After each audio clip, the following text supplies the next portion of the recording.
Iconic Business, le luxe by BFM Business. Audrey Maubert.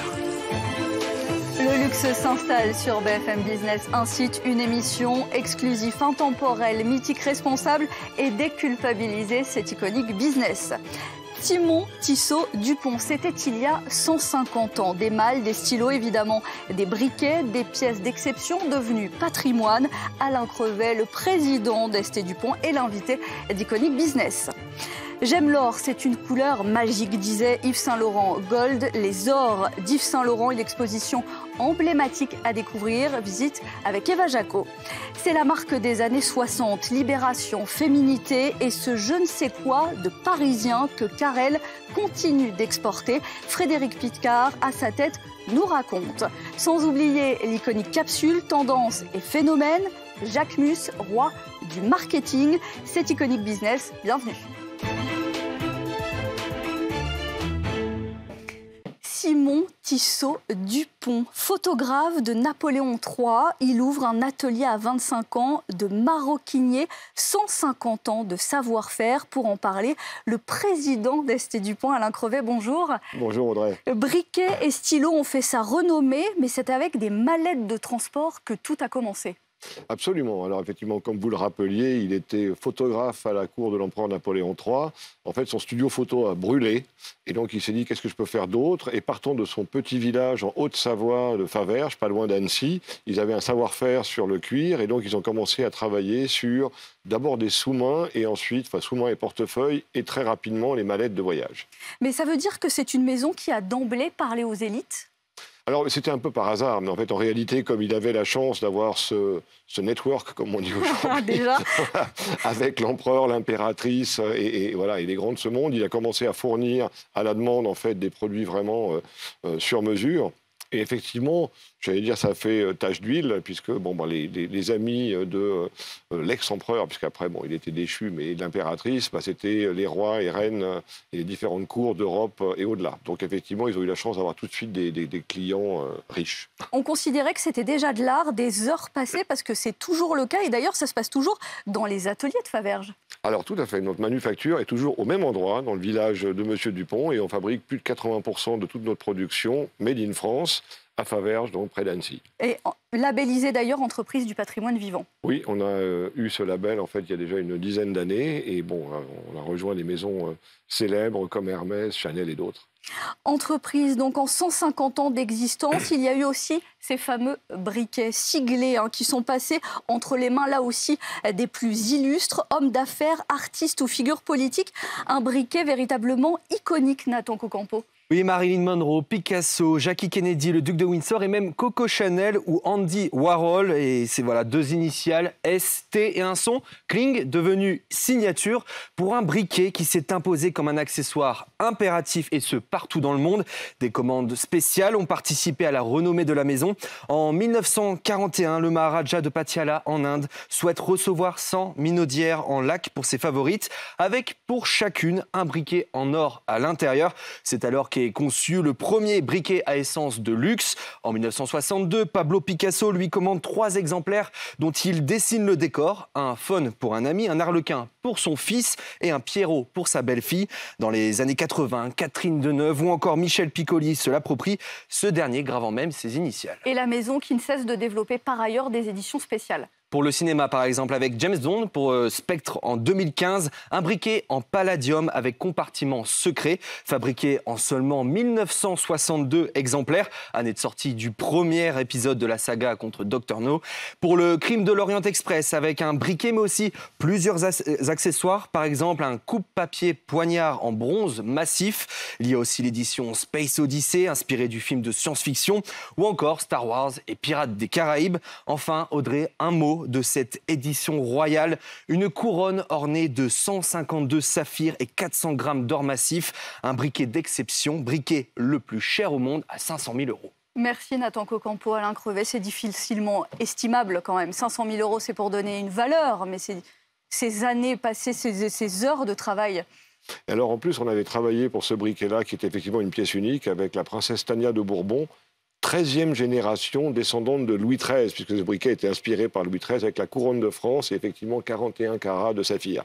Donc effectivement, alors en réalité, il y a même eu 2 briquets, parce qu'en fait, ce briquet, c'était un briquet de table pratiquement, et donc c'est pas très facile d'emmener dans la poche.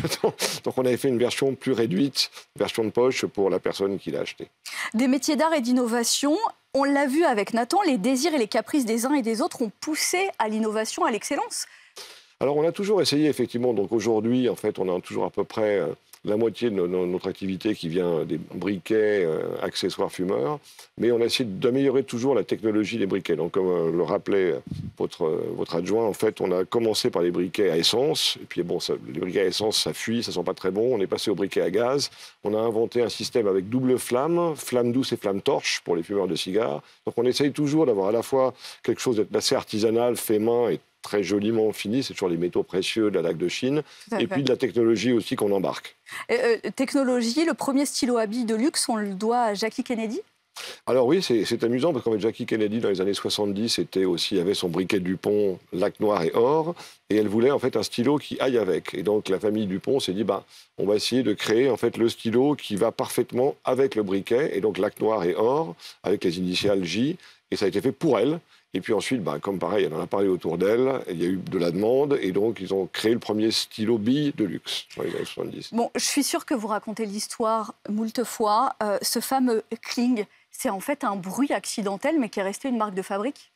Alors, c'est exactement ça. En fait, en réalité, alors je le sors parce que je l'ai souvent sur moi, en fait, vous voyez, je suis rentré dans la religion, entre guillemets, Dupont, parce que mon père m'a offert mon premier briquet Dupont, en fait, lorsque je suis, il y a pas mal d'années, rentré à HEC. J'ai toujours ce briquet qu'il m'a offert, j'ai son briquet aussi, il y a toute cette notion de transmission. Les produits Dupont sont tellement bien faits qu'ils peuvent durer à travers des dizaines d'années, voire des centaines. Les matériaux sont tellement précieux qu'ils subsistent. Alors exactement, voilà, ça c'est un briquet, en fait, lac et or. Et effectivement, comme la proportion est absolument parfaite, c'est fait en fait de la même, au départ, barre de métal, et donc, ce qui fait que quand on l'ouvre, on a ce son, c'était pas prévu au départ. Non, les ingénieurs voulaient s'en débarrasser de ce son. Voilà, et donc ils se sont dit, c'est bizarre, et en fait tout le monde a adoré ce son, et donc maintenant c'est devenu une signature du briquet Dupont, et on s'assure que pratiquement tous nos briquets, alors après ça dépend, quand on met une couronne dessus, ça sonne moins bien, mais et quand ils sont entièrement en or, ça sonne mieux. Mais là, le mélange or et lac, ça donne quand même un assez joli, doux bruit. Un joli bruit. En 2023, est-ce qu'on vend autant de briquets? Est-ce que c'est toujours quelque chose qu'on achète, qu'on fait faire? Alors oui, en fait, et pour plusieurs raisons. La première, c'est que, comme je le dis souvent, nous, on n'est pas là pour encourager les fumeurs. En fait, ma digne maman, qui n'a jamais fumé une cigarette de sa vie, a toujours eu des briquets Dupont chez elle pour allumer ses bougies.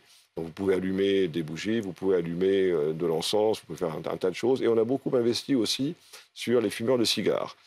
Parce que là, en fait, on est sur... Avec le coupe-cigare qui peut venir compléter la collection. Exactement. Et puis, c'est un moment, en fait, d'art de vivre. En fait, vous vous retrouvez avec des amis, avec un bon alcool, avec... Voilà, les gens qui fument le cigare, parfois, fument juste un cigare par jour et encore pas tous les jours. Et donc là, on a développé des collections, par exemple avec Cohiba, Monte Cristo et d'autres, Davidoff, qui s'adaptaient exactement aux besoins des fumeurs de cigares. Donc ça représente encore le plus gros de vos ventes? Derrière, on retrouve les stylos? Alors ça représente à peu près la moitié de nos ventes, et ensuite l'autre moitié est répartie à peu près équitablement entre les stylos et la maroquinerie. La petite maroquinerie, portefeuille, porte-cartes et petits cartables. On a vu les exemples tout à l'heure de commandes folles, des produits toujours plus exceptionnels. Est-ce que vous avez en tête récemment une commande qui vous semble dingue? Alors, on en a eu, en fait, là, en réalité, je vais aller la semaine prochaine à Cuba pour un événement, en fait, qu'on fait en partenariat avec le groupe Habanos, qui sont les propriétaires, donc, des marques Cohiba, Monte Cristo. Et chaque année, en fait, ils font une vente aux enchères de produits exceptionnels dont l'argent va, en fait, à différentes, aux enfants de Cuba, etc.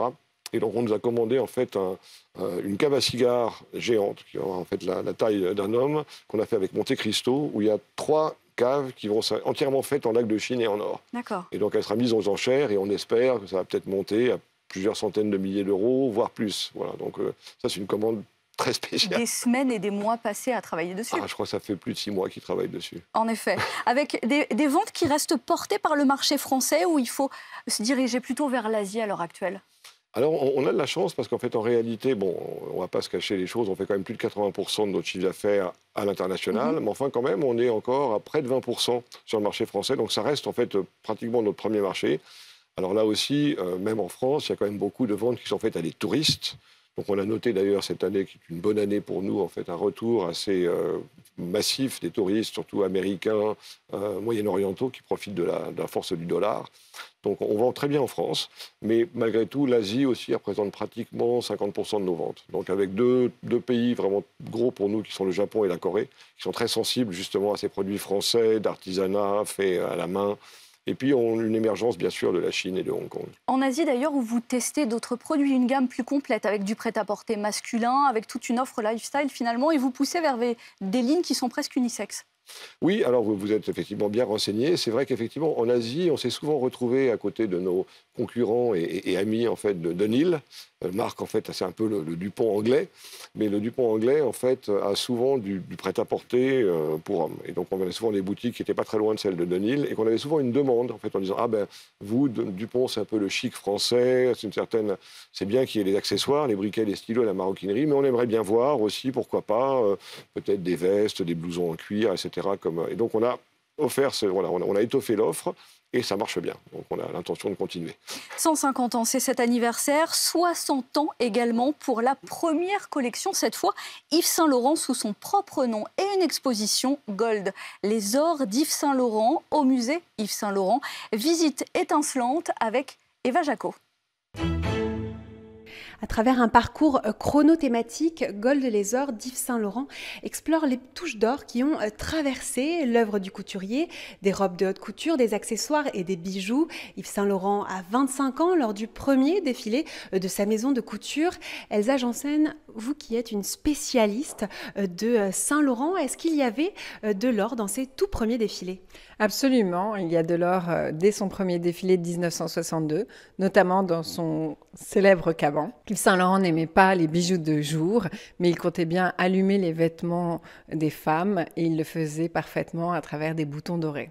Alors une exposition Gold, on imagine qu'il y a des centaines de bijoux dans cette exposition. Très précisément 300 bijoux mis en scène par Anna Klossowski, fille de Loulou de la Falaise, qui, comme vous le savez, arrive au studio chez Yves Saint Laurent en 1972 avec toute sa fantaisie et son imagination pour créer ces bijoux sensationnels. Et il y a également une place faite aux nuits parisiennes dans cette exposition qui ont largement inspiré Yves Saint Laurent. Oui, Gold, c'est forcément le glamour. Le glamour, c'est aussi la fête, qui était très chère à Yves Saint Laurent, notamment dans la fin des années 70, avec le Palace qui ouvre en 78. L'invitation inaugurale dit « smoking, robe longue ou comme il conviendra ». On s'est inspiré de cette invitation pour sélectionner 17 silhouettes qui racontent comment, chez Yves Saint Laurent, l'or se décline en cuir, en lamé ou encore en paillettes. Merci Elsa Janssen. Cette exposition est à voir jusqu'au 14 mai prochain. Et puis il y a une pièce maîtresse dans cette collection. Il s'agit de la robe bijou, la robe qui ressemble à celle de Cléopâtre, faite de paillettes et de pierres précieuses. Cette semaine dans Iconic Business, les iconiques de l'invité.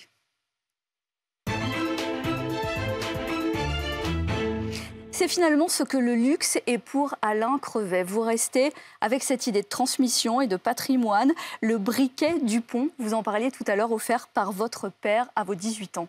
Voilà, mais c'est comme ça qu'effectivement, et c'est vraiment le premier objet de luxe que j'ai jamais possédé, donc je le promène presque toujours avec moi, sauf quand je voyage, parce que j'ai peur. Voilà. Donc là, je l'ai amené, voilà, on voit bien.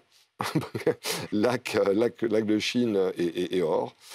Et je me suis d'ailleurs acheté après moi-même le stylo, comme Jackie Kennedy, qui allait avec. Pour compléter, dans vos iconiques également, on trouve une guitare, mais pas n'importe laquelle. Alors, moi, quand j'ai un peu de temps de libre, ça remonte déjà à l'époque où j'étais dans mon école de commerce, j'aime beaucoup la musique. Donc j'avais monté un groupe avec des copains et on joue encore des années après. On s'appelle les managers aujourd'hui. Et j'ai toujours été très influencé. Mes deux guitaristes de référence étaient Jimi Hendrix et Eric Clapton. Une bonne base. Voilà. Et donc, je me suis offert la guitare. Voilà, on la voit effectivement. La Blackie de Eric Clapton, une réplique. Hein, c'est pas là, parce que la vraie a été vendue aux enchères à 1 million d'euros. Ouais. Voilà. Mais bon, c'est un prix tout à fait raisonnable. Et c'est toujours avec ça que je joue. Bon, et pour vous donner bonne conscience, comme le plus grand luxe, c'est prendre soin de soi auprès des siens, dans vos iconiques une petite maison de famille dans le sud de la Corse. Et pour se donner bonne conscience ou pour vous, le luxe, c'est ça? Pour moi, le luxe, c'est quand même pas mal ça. C'est quand même un des plus grands luxes, c'est le temps qu'on peut avoir pour soi, pour sa famille, pour ses amis.